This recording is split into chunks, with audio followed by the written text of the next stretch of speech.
Halo guys, kembali lagi di Kentang Tech Channel dan ini adalah sebuah mini PC yang baru kita rakit. Budget yang kita habisin kira-kira sekitar 4 juta lebih sedikit. Loh, kok bisa murah bang? Ya karena komponen yang kita pakai dalam rakitan ini mix baru dan bekas biar budgetnya bisa lebih irit. Penasaran dengan apa spesifikasinya, gimana ke performa, dan apakah harganya benar-benar gak bikin kantong menjerit?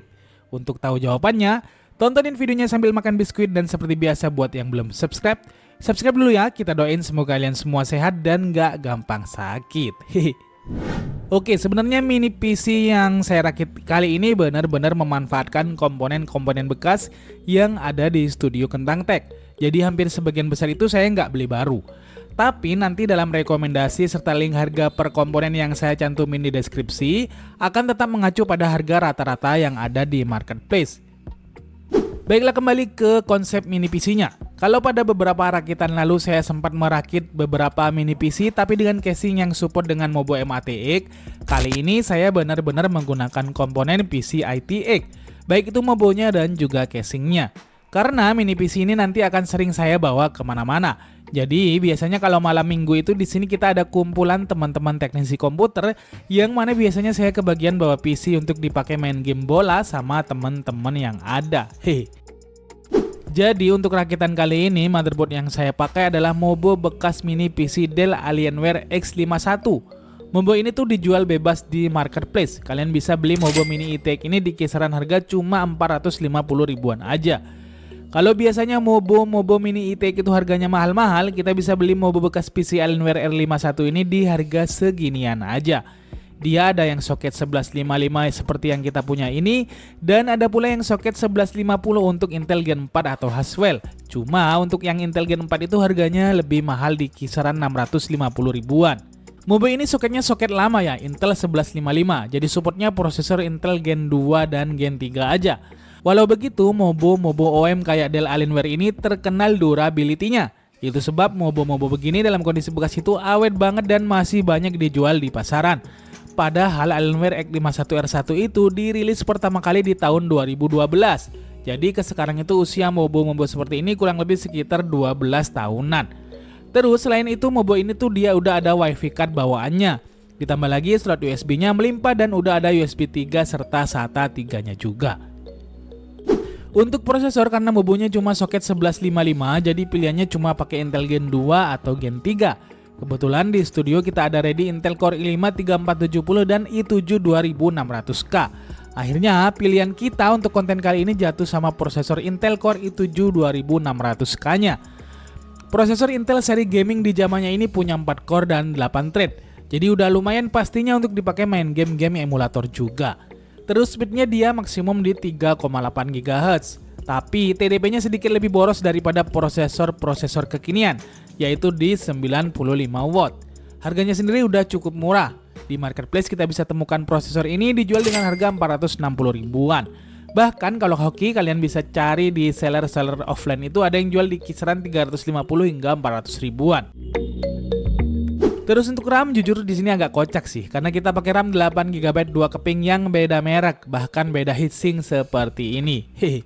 Jadi entah kenapa stok RAM DDR3 8GB di studio itu cuma sisa beberapa dan semuanya beda-beda mereknya. Karena udah jarang banget baik itu orderan maupun konten rakitan yang pakai RAM DDR3. Jadi kita jarang ambil baru lagi atau jarang kulaan. Jadi di sini kita pakai RAM Apotop sama HyperX Fury. Nah, buat kalian yang tanya apa boleh pakai RAM dual channel tapi beda merek, jawabannya tentu aja sangat boleh. Cuma yang harus diperhatikan speednya usahakan sama. Kalau nggak sama sebenarnya nggak masalah, cuma memang nanti speed RAM-nya akan ngikutin yang paling rendah di antara keduanya.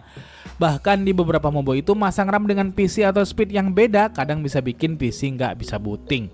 Tapi sejauh pengalaman kami nggak akan ada masalah yang berarti pakai RAM beda merek seperti ini. Selama RAM-nya normal maka jalannya PC juga akan normal. Harga RAM sendiri 8GB DDR3 HyperX Fury itu satu kepingnya di marketplace bisa kita temukan dijual di kisaran harga Rp115.000. Lanjut ke VGA-nya.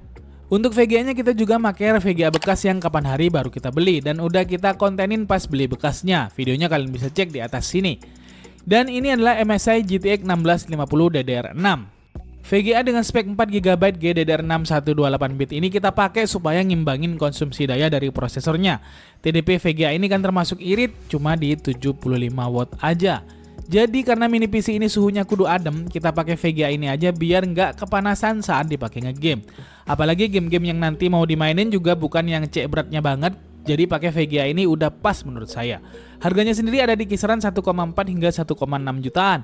Kita ambil tengah-tengah, di marketplace itu ada yang jual di kisaran Rp1.550.000. Kemudian untuk storage saya pakai SSD Venom RX 512GB ini. Kapasitas 512GB udah lumayan banget ya kan. Kita nanti partisi 2, satu untuk Windows dan satu untuk game-gamenya. Game-game yang mau diisi juga bukan yang jumbo banget. Ada EFC 24, Football Live 24, Zenless Zone Zero, God of War, dan beberapa games yang lainnya.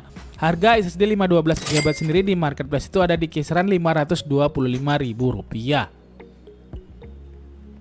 Kemudian untuk PSU di sini kita pakai PSU murni SFX karena casingnya nanti adalah casing ITX.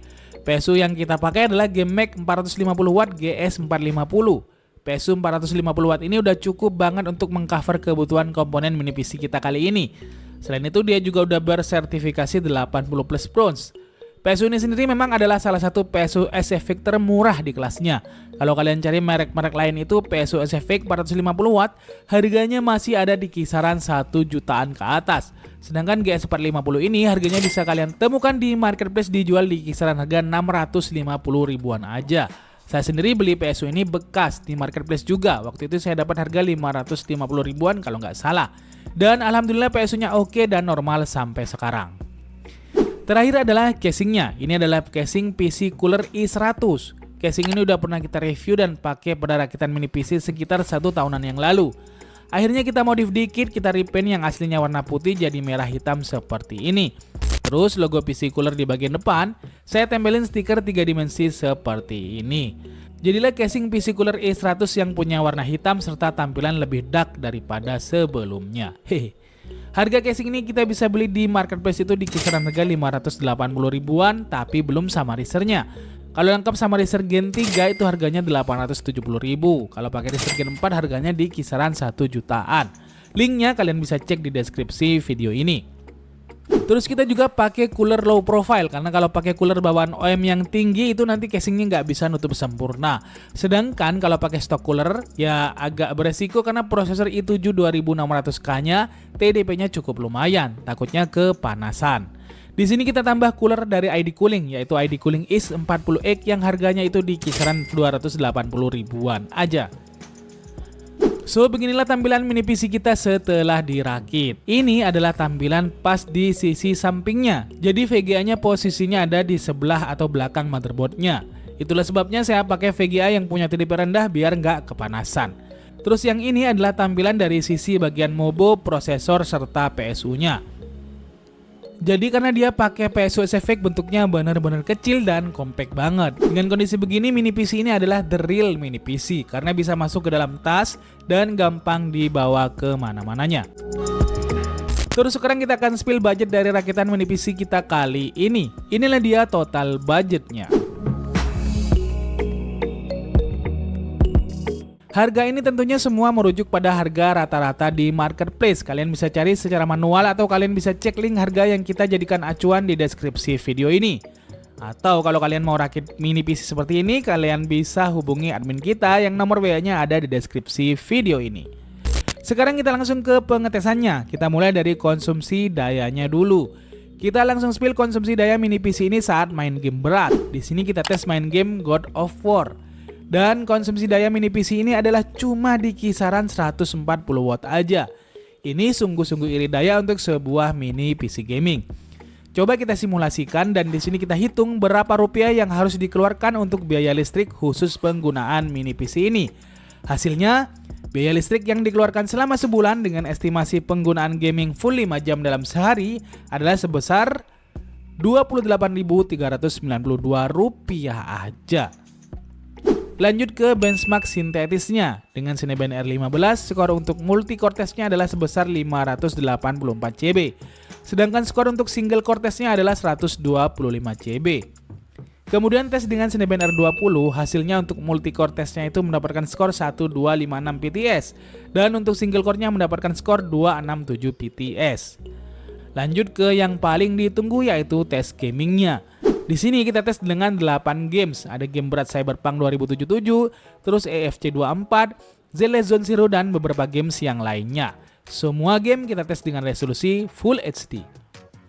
Pada game ZLast Zone Zero dengan setting rata kanan, hasilnya itu sangat memuaskan. Kita bisa mainin gamesnya dengan FPS di kisaran 71 FPS.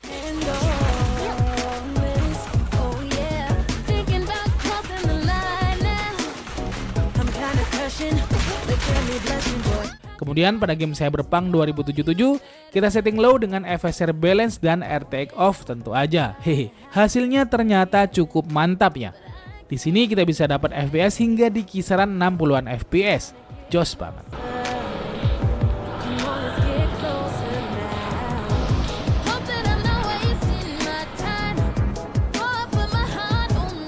Selanjutnya kita tes dengan game bola. Di sini kita pilih EFC 24. Jadi kalau EFC 24 lancar, eFootball udah pasti lancar karena speknya lebih berat EFC 24. Kita mainin di setting medium dan hasilnya kita bisa dapat FPS yang lancar jaya di kisaran 91 average FPS.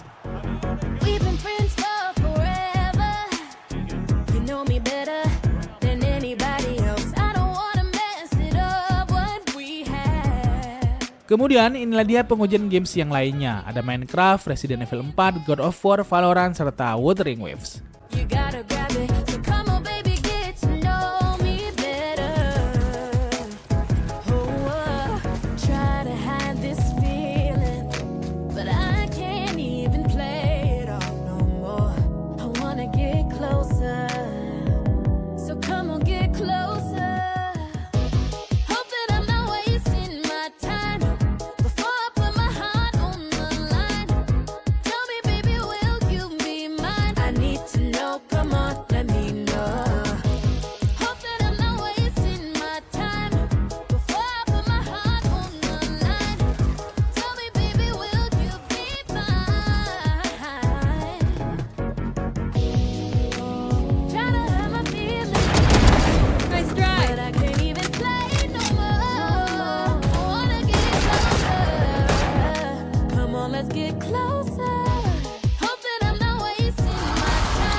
So dari hasil pengujian ini ternyata kita bisa lihat PC ini cukup jos ya.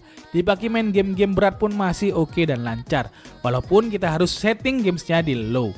Tapi untuk game kayak EFC 24 serta ZLast Zone Zero kita masih bisa main di setting medium bahkan rata kanan. Untuk suhu pun gak ada masalah sama sekali.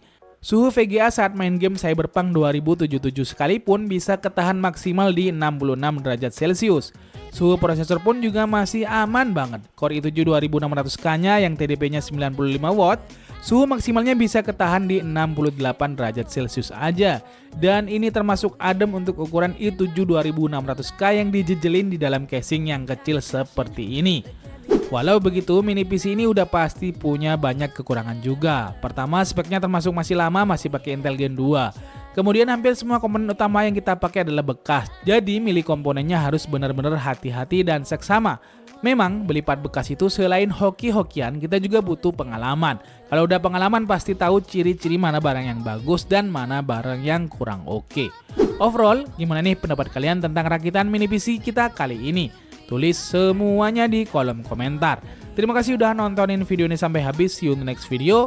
Adios dan jangan lupa semangat setiap hari.